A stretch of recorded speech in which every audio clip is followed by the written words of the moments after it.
Pagdating naman ngayon ng April 11, mawawala na ngayon si April 4 ninyo. Kadalasan ganito ang sinasabi pag nasa live ko na ang laki po ng bawas ni Popo Live. Ba't ganon?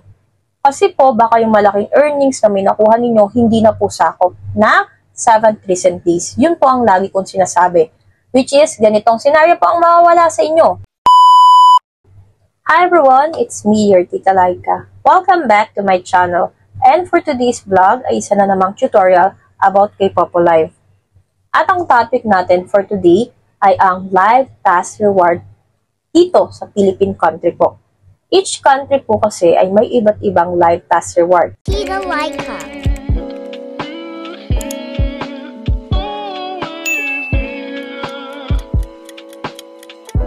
So, ang i-explain ko po today ay ang PH Live Task Reward, which is nakabase po siya sa 7 recent days ng inyong income. Kung ano po ang nakukuha nyong points. Kung ano ang citizenship ninyo, yun po ang ilalagay nyo kay Popo Live. Nakabase ang inyong task reward sa inyong 7 recent days, which is ang 6 days po dun is previous and yung 1 day po doon is yung today. Pag-usapan po muna natin ang new post task reward, which is may makukuha kayong 10,000 points po each of your live. Kailangan po maayos kayo mag-live dahil once na hindi po kayo maayos mag-live ay magkakaroon kayo ng violation.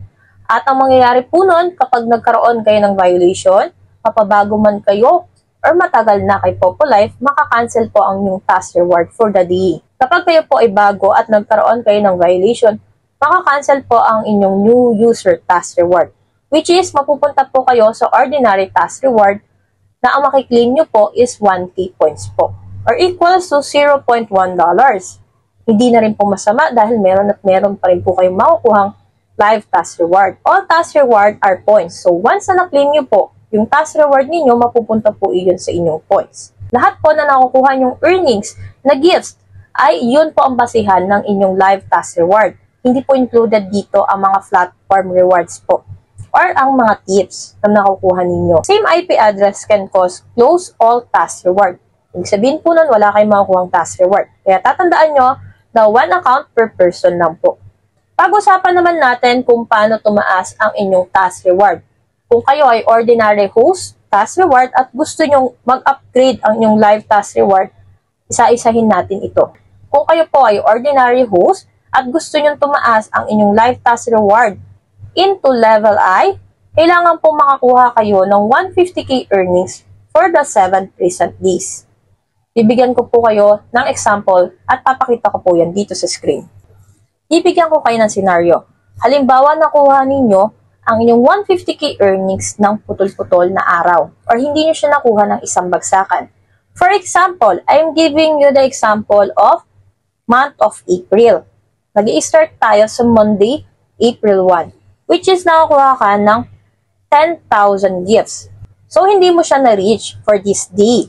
Nangyayari niyan is ang inyong solo live task reward is ordinary task reward po siya, which is 1K po yun. Dahil hindi nyo po siya na-reach. Hanggat hindi nyo po na-reach yung 150k earnings is ordinary task reward po ang makukuha ninyo. Pagdating naman ng Tuesday, ay nakakuha kayo ng 40k gifts. Ordinary task reward. Pagdating naman po ng Wednesday or April 3, nakakuha ka ng 70k, which is 120k po yun. Hindi nyo pa rin po na-reach yung level I po. Pagdating naman ngayon ng April 4, nakakuha ka ngayon ng 30k at yun ang bumuo ng iyong 150k earnings for the 7 recent days. So, pagdating dito ng April 4, magiging task reward mo is which is 3K po. Pagdating naman ng April 4, 3K ang makukuha mong task reward, 3K ng April 5, April 6, at April 7. Pagdating ngayon ng April 8, panibagong 7 recent days na po ito, o wala ngayon si Monday. Hindi na po siya sakop ng iyong 7 recent days. So, ang April 8 mo ngayon, mababawasan siya ng 10,000 gifts, magiging 140k po siya, magiging ordinary task reward po yan.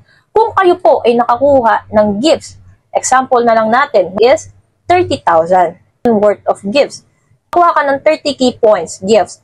Ang iyong solo live task reward is 3K pa rin po. Dating naman ng Tuesday, panibagong Tuesday naman po. Wala na ngayon si second day mo o si April 2 mo. So, magiging ordinary task reward ka po. So, tatandaan nyo po na bawat araw nag-a-adjust po. Kaya po hindi po siya permanente. Nag-a-adjust po yung kada araw or ranges po ng 7 recent days. Nakakuha ka ng gifts ng April 9. Halimbawa, ni-reach mo lang po yung kulang na 20K gifts. So, ngayon, ang magiging ranges mo is April 3 to April 9. So, April 3 to April 9, nakakuha ka ngayon ng 150K earnings pa rin po. So, magiging, ang task reward mo po is 3K pa din po. Pagdating ngayon ng April 10, yung Wednesday natin na April 3, na nakakuha tayo ng 70,000 coins or 70,000 gifts, is hindi nasakop ng 7 recent days. Hindi nasakop si April 3, so magiging ranges na lang natin is April 4 to April 10. Earnings mo na meron kanyan is 80K points po, which is hindi po sakop ng 150K earnings. 80K, so para naman madagdagan ang iyong 150K earnings, ay dapat po makakuha ka ng 70K earnings pataas. Kung hindi mo po siya makuha ulit, is bababa po ng ordinary task reward ang meron po kayo. Tandaan nyo po ang sistema na nag-a-adjust po ang kada araw. Hindi po siya permanente. Dito po sa tutorial na to, I hope na maintindihan nyo po ang 7 recent days natin. Kasi po, dun po mas mahirap maintindihan ng mga ibang tao na kung sakali man, napakaramdam nyo, malaki yung nawala sa inyo, baka yung araw na sinasabi nyo, malaking earnings na nakuha ninyo is hindi nasakop ng 7 recent days. Pwede nyo rin naman pong i-download ang worksheet calendar na kung saan ginamit ko po sa tutorial na ito. Halimbawa po, ngayong araw na to ay nakakuha kayo ng 150K earnings worth of gifts. Ngayong araw na to ay makakuha ko ng 3,000 points task reward, which is 2 hours po yun per day. So, total of 6,000 points po yun. Tapos, magagamit ko pa siya ng 7 araw. Ngayong araw at sa susunod na 6 na araw. Halimbawa naman natin ngayon ay ang level H, which is 300K points po ang kailangan nyo makuha for your 7 recent days. Kung makuha nyo ng isang buong araw or may nagregalo sa inyo ng 300K worth of gifts, ay magagamit nyo ito ng 7 araw. Bibigyan ko naman kayo ng example kung makuha nyo ito ng putol-putol na araw. Halimbawa, unang araw mo ng Monday ay nakakuha ka ng 70,000 worth of gifts. So, ang magiging task reward mo, this ordinary task reward. Hindi mo nakuha ang 150K earnings. Pagdating naman ng second day, is nakakuha ka ng 60K gifts. 70K plus 60K is equals to 130. Pagdating naman ngayon, na Wednesday or April 3 ay nakakuha ka ng 20K worth of gifts. Dito makakuha mo ang 150K earnings or level I. So 3K task reward ka po dito. Pagdating naman ngayon ng April 4, nakakuha ka ngayon ng 150K worth of gifts. Dito mo nakuha ang level H or ang task reward na 5K. Dahil nakuha mo from Monday to Thursday ang 300K. So dito, pagdating naman ng Friday, Saturday, Sunday, is ang iyong task reward ay 5K. Pagdating ngayon ng Monday, 8, na po sakop ang nakaraang Monday mo or April 1 mo sa ranges ng 7 recent days. Magiging ang basehan ng iyong task reward for April 8 is April 2 to April 8. Yung magiging task reward dito is 3K task reward po. Kung sakaling makakuha ka naman ng gifts, halimbawa, ng Monday. Dahil gusto mo pang ma-maintain ang iyong 5K per hour task reward, ay nakakuha ka ng April 8 or panibagong Monday ng gifts worth 90K po. So, magiging total ng iyong live task reward ranges is 320K. So, sakop mo pa or under ka pa ng level H, which is ang iyong task reward is 5K po. Pagdating naman ngayon ng April 9, hindi na sakop ngayon si Tuesday, April 2. Magiging Wednesday to Tuesday na po. So, nag-adjust yung araw, nawala si 60K, magiging 260K ang ranges ng iyong live task reward. So, tatandaan nyo, nag-a-adjust ang kada araw. For example, Nakakuha ako ng 40K nga po ngayon.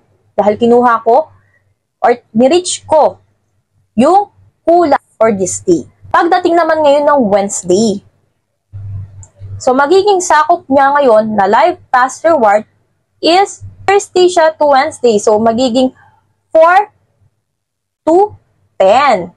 So 4 to 9 ang iyong 6 recent days and yung 10 mo yung today or yung present day mo. Kulang ka ulit ngayon ng 20K. Halimbawa ay nakakuha ka ng 20K worth of gifts para ma-reach mo pa rin yung 5K task reward. Ang iyong April 10 is 5K ang iyong task reward. Pagdating naman ngayon ng April 11, hindi nasakop ngayon si April 4 na nakakuha ka ng 150K earnings. So magiging ranges ngayon ng iyong task reward is April 5 to April 11, which is, ang sakop po niyan is 150K earnings. Kumbaga, ang iyong magiging task reward ay 3K po. So, kung gusto mo pong maging 5K ulit ang iyong task reward, ay kailangan makakuha ka ulit ng 150K worth of gifts. Titirang 150K earnings mo ay tumatagal pa ito or tatagal pa ito hanggang April 14. Kasi po, sakop pa rin po siya ng 7 recent days. So, hanggang 14 is 3K task reward po. Pagdating ngayon ng Monday, mawawala na ngayon si April 8. So, magiging ordinary task reward po kayo kasi mawawala na yung iyong 90K na nakuha. So, matitira po niyan is 60K. Kung kaya niyo po makuha siya na isang buong araw, much better. Pero kung hindi niyo po siya makuha ng isang buong araw, or putol-putol niyo po siya makuha, maganda pong nagdo-notes din kayo para hindi kayo nagtataka. At para tandaan niyo po kung ano ang kailangan niyong makuha ngayong araw na to para ma-maintain ninyo ang inyong task reward. Bibigyan ko naman kayo ngayon ng iba't ibang scenario at iba ang nakukuha nyong gifts every day. Tapos, umabot kayo ng hanggang 2.3 million, which is ang inyong solo live task reward ay 18K. Example, ang inyong April 1 ay nakakuha kayo ng 70K earnings. So, ordinary task reward ang meron ka dito. Pagdating naman ng April 2, Tuesday, ordinary task reward ka pa rin dahil ang nakuha mo dito ay 60K. So, 70K plus 60K is 130. Pagdating naman ngayon ng Wednesday, nakakuha ka ng 20K worth of gifts. Dito mo nakuha ang 150K earnings. So, ang yung task reward by Wednesday, April 3, ay 3K. April 4, nakakuha ka ulit ng gifts worth 150K naman ngayon. Nag-upgrade ka ngayon sa 5K task reward.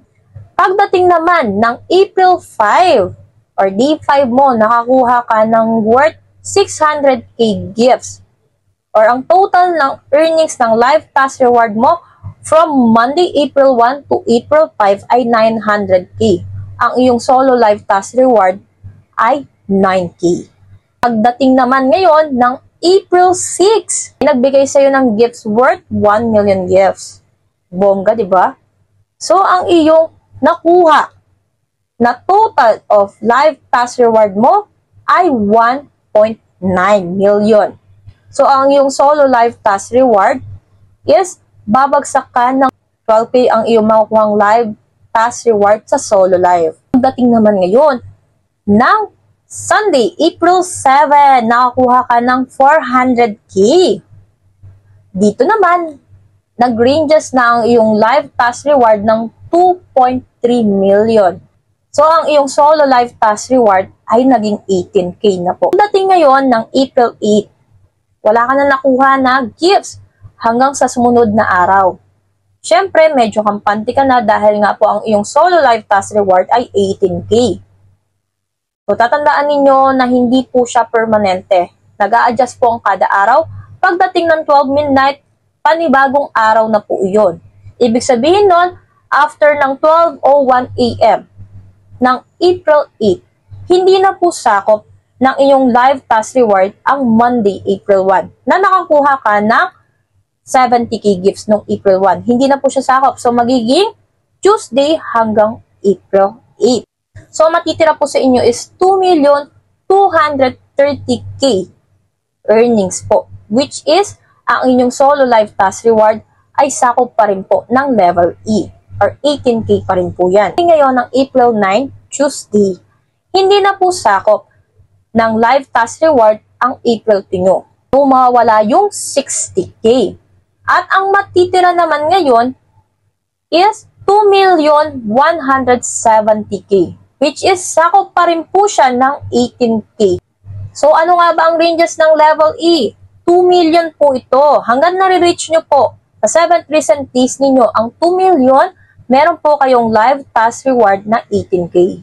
Pagdating naman ngayon ng April 10, hindi na po sakop yung 20K worth of gifts ninyo. So, mawawala yung Wednesday ninyo, magiging 4 up to 10. Ang matitira ngayon is 2,150,000. So, sakop pa rin siya ng level E. Pagdating naman ngayon ng April 11, mawawala na ngayon si April 4 ninyo. Kadalasan ganito ang sinasabi pag nasa live po na ang laki po ng bawas ni Popo Live. Ba't ganon? Kasi po baka yung malaking earnings na may nakuha ninyo hindi na po sakop na 7th recent days. Yun po ang lagi kong sinasabi. Which is ganitong scenario po ang mawawala sa inyo. Yan, April 4 ninyo, malaki ang nakuha ninyo. 150K worth of gift. So hindi na po siya sakop. Magiging April 5 up to April 11, up to present. So, April 5 up to April 7, nakakuha ka pa rin po ng 2 million. Level E ka pa rin po dito. Ang iyong live task reward ay 18K pa rin po. Dating naman ngayon ng April 12. So, hindi na siya sakop yung 600K na nakuha mo ng April 6. Live task reward ranges mo is from April 6 up to April 12. So, Saturday up to Friday. Mawala ngayon dito is 600K at ang matitirang ranges ng iyong live task reward is 1.4 million. So, babagsak ka ngayon sa live task reward na 12K. Tingnan naman ngayon ng April 13. Hindi na sakop ngayon si Saturday, April 6, na kung saan nakakuha ka ng 1 million gifts. So, magiging ranges mo ngayon is from April 7 up to April 13. So, matitira sa iyo ngayon is 400K. So, ang iyong solo live task reward is 5K pa rin po.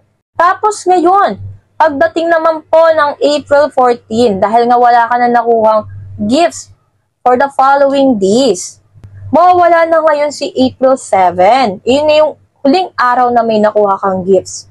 So, babalik ka na ngayon sa solo live task reward na ordinary, which is 1K. Yung ranges mo na earnings is from April 8 up to April 14 na wala ka nakuhang gifts. So, yun po ha, kada araw nag-a-adjust. So, itong huling tutorials natin, or sinabi ko po, is medyo mas komplikado siya or mas marami kayong nakukuhang gifts. Sana po, dito sa tutorials natin na to, mas naintindihan nyo po siya. Ang solo live task reward po natin ay hanggang level S po, which is up to 50 million worth of gifts earnings for the 7th recent days po ang sakop nito. At ang inyong solo live task reward ay 70K points po. Yung iba nagtatanong kung kapag na-reach ko po ba or mas mataas pa po ba sa 50 million ang aking nakuhang earnings po for the 7th recent days, may mas mataas pa po bang task reward? Ang sagot po dyan ay wala po. Maximum na po yun na ranges ng level task po natin. Sana po ay may natutunan kayo sa ating video na ito. Sana po ay mas matutunan nyo po ang ating live stream task reward po. Or ang 7th recent days dito kay Popo. Mas magandang maunawaan nyo ito para hindi kayo nabibigla o sakali mang biglang bumaba ang ranges ng live stream task reward po ninyo. At kung ako sa inyo, ay pwede nyo rin pong gawin ang ginawa kong tutorials ngayon na kung saan ay naglalagay ako sa calendar ng earnings na nakukuha ko kada araw para nang sa ganoon, mas matansya ko kung ilan ang sakop or ilan ang dapat ko pang makuhang gifts for the following day. Tatandaan nyo lang po na kapag kayo ay nakikipag-trading, na which is hindi po yun ina-advise ni Popo Live. Doon po kayo makikipag-trading sa inyong mga kakilala, trusted person, or sa mga ka-agency ninyo. Kasi yun po ang ginagawa ng mga ibang user para ma-reach nila ang specific live task reward po nila. So, tatandaan nyo lang po na iyang live task reward ninyo is additional earnings nyo po yan once na nakakuha kayo ng gifts. Kung sakali mang magkaroon kayo ng violation, make sure nyo na mas aayusin nyo pa po ang inyong live sa susunod. Para nang sa ganon, hindi ito mag-cause ng cancel ng inyong live task reward. Sayang din po ang bonus na yon or earnings na yon. Kung makancel man ang inyong live task reward, ay don't worry. You can still earn.